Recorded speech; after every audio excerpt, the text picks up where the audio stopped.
We start in Washington, D.C., where it's becoming increasingly clear that the Democratic Party doesn't give a damn about you. You got Americans becoming increasingly concerned about education, their children, inflation, chaos at the border, and gas prices. But what is happening in Washington? Democrats aren't even listening or even pretending to.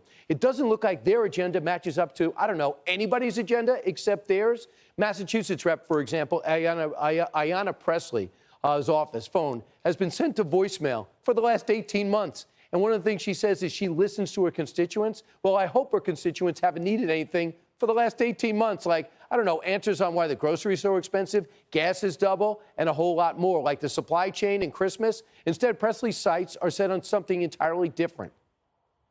Care is infrastructure, housing is infrastructure, climate justice is infrastructure, paid leave is infrastructure, disability justice is infrastructure. Let's pass the Build Back Better Act.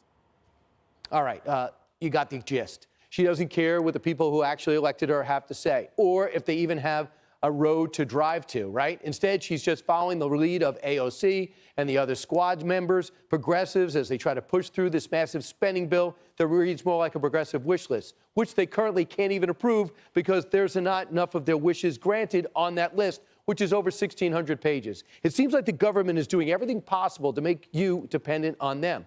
Just look at how the White House envisions your life. They have actually released this comic. It's called The Life of Linda. Now, it focuses on a single mom and a son making $40,000 a year and shows the government can control them from the cradle to grave. Let's show a few of them, and let's look at it together. It's really exciting. All right, let's start here. It's time, because you have a child tax credit, to go shopping. Now you can afford it with that $300 per month. After shopping, I want you to drop your son, who's supposed to be 3 but looks like he's 13, at preschool for some high-quality, free pre-K care. And then let's take a look at free community college. Guess what it yields? You learn a trade to get that union government job where you build windmills.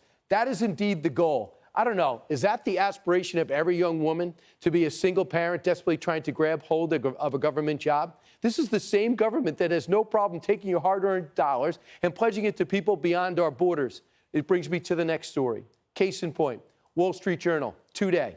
The big story. I didn't even think it was true. The Biden administration is in talks right now to offer illegal immigrant families that were separated during the Trump administration $450,000, maybe more, in personal compensation to resolve lawsuits filed on behalf of parents and children who the government subjected them to lasting psychological trauma by separating them at the border, something that was reversed by the president through an executive order, the president at the time, President Trump.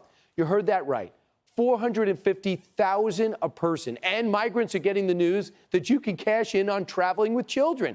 That's going to be a go sign for everybody else. As the AP reports, the new caravan coming from Mexico is full of children. So forget making windmills. Apparently, all you have to do in America to get rich is cross the border alone and then send for your parents later.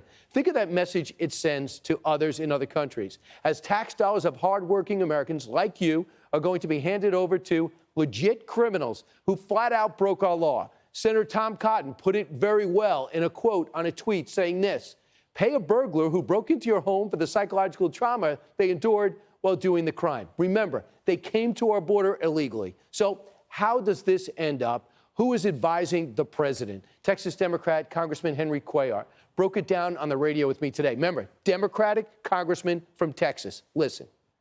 He has surrounded himself, at least on the immigration issue, with people that have backgrounds in, I'll call them immigration activists. The administration gets advice from career people and from this political appointees. The career people in Homeland and other places, they get it. I talk to them, they get it. But you know, you got political people that make those type of decisions, and it's unfortunate that they're not listening to the career people, the men and women in green and blue and other folks that have been doing this for so many years. So you understand that if you actually want to solve the problem and you don't want to deal with the Republicans, you have a Democrat who lives on the border, on a border state, representing Democratic constituents who put him in office every year. He has the answer to the border. He goes to other countries, and he actually stays in his country and then tries to get through to a Democratic president, and he doesn't even take his calls. It's now open business for illegals crossing. Hi, everyone. I'm Brian Kilmeade. I want you to do me a favor. I want you to click to subscribe to the Fox News YouTube page. This is the only way that I know for sure that you're not going to miss any great commentary, any great news bites, any great interviews coming your way on Fox. You can get it all here on YouTube. So subscribe right now.